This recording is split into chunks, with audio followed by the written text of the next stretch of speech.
Hello again, Charles Karin. I want to take 5 minutes to talk about subject we hear little in church. It's called soul ties. Soul ties. And I want to do this actually in a 3-part series, these brief 5-minute messages. First of all, a soul tie is a mental, spiritual connection that wrongly influences a person. Now, there are normal relationships, but we are now speaking of abnormal ones. These can be very powerful and controlling. They are very subtle oftentimes, and a person does not even realize that they are being controlled by it. And I want to talk about it in 3 regards. Number 1, domestic soul ties that relates to the family, religious soul ties that relates to the church, and then perhaps what we would call industrial soul ties, or those that relate to a person's job where they work. Could even be a school teacher. But these 3 topics are very, very important because a soul tie operates subconsciously, not just in the one against whom it's operating, but it can be coming unrecognized by the person who's doing it. Their motive appears to themselves so legitimate, so right, so good. They're only interested in the well-being and the concern they have for the other person. But the outworking of that is not just manipulation, it can become witchcraft. Now, who can do that? Well, parents can do that. A boss can do that. A school teacher can do that. And anyone who has a position of authority over others can, in a very subtle way, move out of the legitimate realm of helping and step into the realm of control. Now, that gets so close, really, to the subject of witchcraft that it's very difficult to separate the two. I'll give you an example. Going all the way back to 1950, when my ministry was still young. Started before then, but 1950, I had a lovely, lovely couple in my home, in my church. Husband, wife, 2 precious little children. But they were in crisis.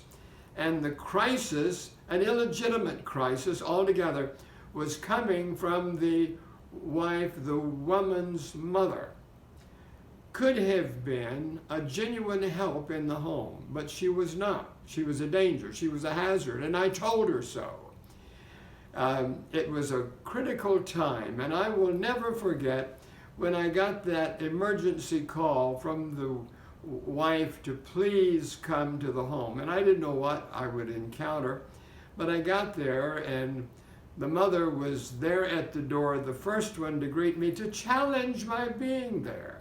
Now, I was a pastor, loving and concerned, but she had already wrecked the marriage of her son.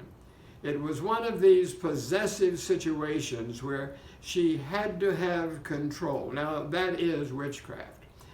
And I wish I could tell you that it ended well, but I'm not certain that it did. That's been 70 years ago. Those people, maybe even the children, are now gone. But I ran face to face with this deadly reality that good Christian homes can come under such severe attack from an overwhelming, dominating spirit. But also know this, it doesn't always show itself in an overwhelming way. It can also be very subtle, very undercover, and it's always for the best interest of the other person. That is the point of conflict. That is the point of great difficulty.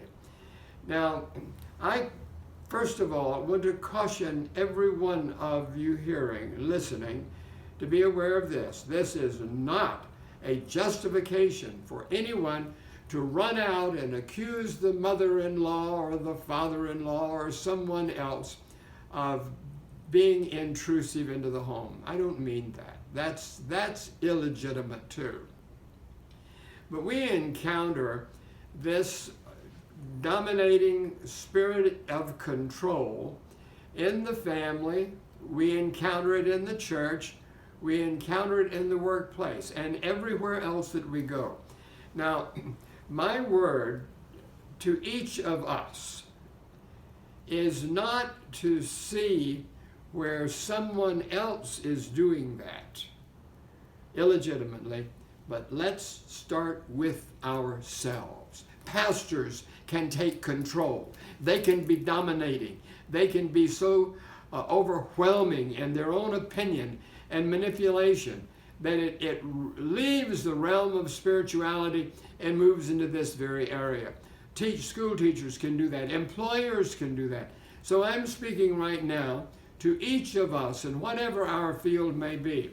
Let's re-examine our motive in our relationship with other people. It must be directed toward blessing, helping, encouraging them.